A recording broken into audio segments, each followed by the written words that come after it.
Jungle.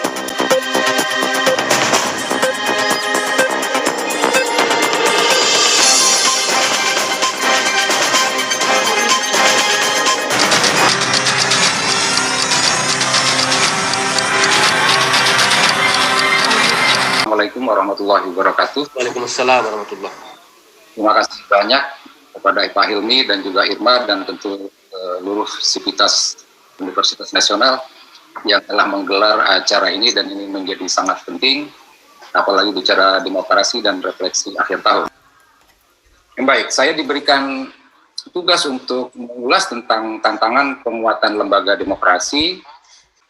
Aspek ketiga yaitu lembaga demokrasi di dalam Indeks Demokrasi Indonesia ini memegang peran yang cukup krusial.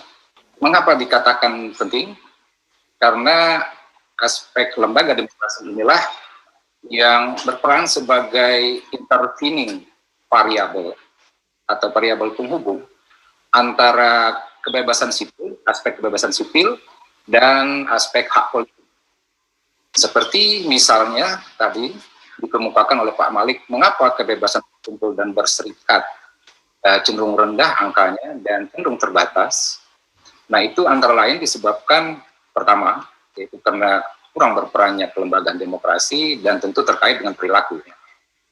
Nah, begitu juga tentang demo dengan kekerasan di hak-hak politik, sebagaimana telah diulas oleh Pak Maswadi maupun Pak Malik. Pertanyaannya kemudian adalah kenapa demo yang dilakukan oleh masyarakat Indonesia itu cenderung berakhir dengan kekerasan. Walaupun tadi Pak Malik menunjukkan jumlah demo dengan damai atau demo secara tertib juga banyak. Tetapi demo dengan kekerasan juga tidak sedikit.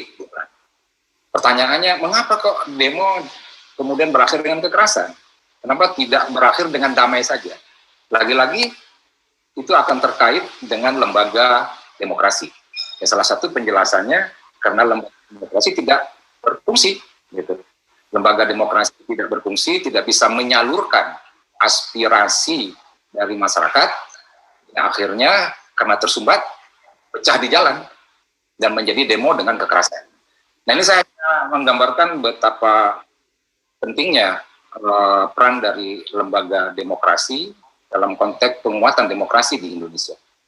Nah, bicara tentang kinerja lembaga demokrasi secara khusus dan kinerja demokrasi di Indonesia secara umum, ini tidak bisa dilepaskan dari agenda reformasi kita yang disetting dari awal, dari 1998 sampai dengan hari ini. Kita sudah memasuki 2 dasawarsa. Artinya apa yang kita tuai pada hari ini tidak terlepaskan dari apa yang kita sebar, benih yang kita sebar di awal reformasi, atau bahkan terkait sangat ditentukan oleh bagaimana konsepsi kita atau agenda kita atau agenda besar dari Indonesia ini sendiri ketika meletakkan reformasi. Nah, ini persoalan dari awal yang terjadi dalam pengembangan demokrasi di Indonesia, karena ya agenda besar reformasi itu sendiri cenderung meletakkan, nah ini kalau dibuat gambar, melakukan reformasi institusi itu memberikan tekanan yang sangat besar di sini, tetapi cenderung mengabaikan persoalan atau peningkatan kapasitas dari lembaga itu sendiri. Itu yang kemudian saya sebut dengan state institutional reform minus capacity. Bukan berarti ini tidak penting, kita penting melakukan reformasi kelembagaan, penting itu. Hanya persoalannya sementara kapasitas terabaikan, maka apa yang akan terjadi? Ya tentunya akan terjadi disebut dengan absennya negara di dalam kehidupan sehari-hari. Negara ada hadir tetapi absen dalam fungsi. Dalam kondisi negara absen dalam fungsi, maka dalam kehidupan sehari-hari tidak mengherankan atau dapat dipastikan yang akan terjadi adalah maraknya praktik shadow state, negara bayangan. Negara bayangan ini adalah aktor-aktor yang bisa mengendalikan para penyelenggara negara, walaupun dia tidak memiliki posisi di dalam struktur negara. Jadi para pelaku shadow state ini bisa memanggil para pejabat negara, termasuk eselon 1 di kafe, gitu, untuk mengambil keputusan dan untuk mengarahkan kebijakan. Bahkan para pelaku shadow state ini pun bisa mempengaruhi, menentukan siapa yang harus menduduki jabatan di dalam struktur formal pemerintahan. Nah, bagaimana kaitannya dengan potret kinerja lembaga demokrasi yang merupakan tugas utama saya dalam mengupas ini? Nah, tadi Pak Mas Wadi maupun Pak Malik sudah juga mengungkap bagaimana secara umum tentang lembaga demokrasi, tapi untuk lebih jelasnya seperti ini.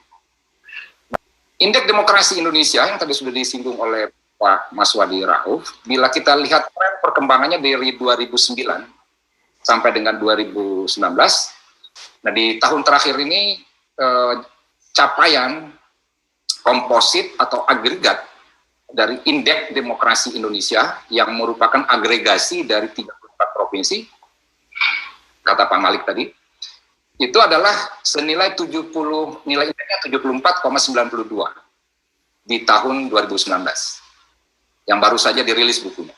Ini berarti sampai dengan tahun 2019 kinerja demokrasi di Indonesia itu baru terkategori sedang, karena kategori seperti dikemukakan Pak Mas Wadi tadi, bila mana kurang dari 60 buruk, antara 60 sampai dengan 80 sedang, lebih dari 80 baik. Nah, kalau kita lihat di tahun 2019 ini yang tertinggi yaitu 74,92. Tetap masih dalam kondisi sedang. Karena tembus ke 80 saja belum. Nah, untuk mencapai dari 74 untuk mencapai 80 itu masih membutuhkan jalan panjang dan juga tentunya effort dan upaya keras untuk sampai ke sana. Nah, ini menunjukkan bahwa sebenarnya lagi-lagi saya tekankan proses demokratisasi atau transisi demokrasi kita itu berjalan sangat lamban. Nah, tapi juga tidak benar bila mana dikatakan proses transisi demokrasi kita jalan di tempat. Karena di sini terlihat sekali dia bergerak walaupun sangat lambat. Dan juga tidak benar bila apalagi dikatakan proses transisi demokrasi kita mundur. Makna dari angka-angka indeks demokrasi itu bila mana kita narasikan atau kita dialogkan dengan teori-teori demokrasi atau proposisi-proposisi demokrasi. Nah, poin pertama makna dari angka indeks demokrasi Indonesia terkait dengan kelembagaan demokrasi itu bisa kita maknai bahwa dalam 2 dekade demokrasi ini ternyata Indonesia masih tetap berada pada kategori demokrasi prosedural. Itu makna pertama. Itu ditunjukkan dengan angka atau pergerakan angka capaian indeks komposit dari indeks demokrasi Indonesia tadi, yang mana kita tetap masih berada pada kategori sedang, yaitu 74, sekian sampai tahun 2019. Nah, poin kedua yang juga perlu digarisbawahi atau bisa menjadi makna dari angka indeks demokrasi Indonesia terkait lembaga demokrasi adalah adanya kecenderungan terjadi apa yang disebut dengan vote minus voice. Artinya kita telah berhasil menyelenggarakan pemilu, baik itu pilpres, pemilu legislatif, ataupun pilkada bentuknya, sebagai dari lembaga demokrasinya.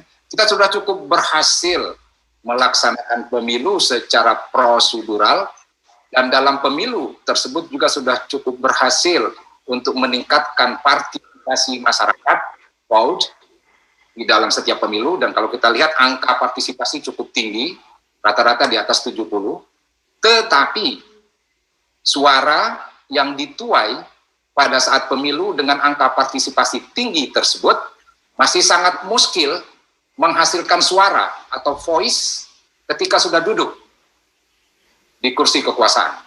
Bahkan yang diproduksi bukan voice, malah dalam banyak kasus yang diproduksi adalah noise gitu. Ya, jadi political noises, jadi kebisingan politik.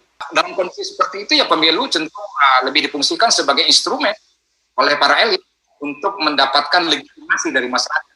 Aplikasinya ya walaupun pemilu dilaksanakan, tapi cenderung hanya ritual politik. Di dalam indeks demokrasi Indonesia, kecenderungan vote minus voice itu ditunjukkan oleh angka-angka ini.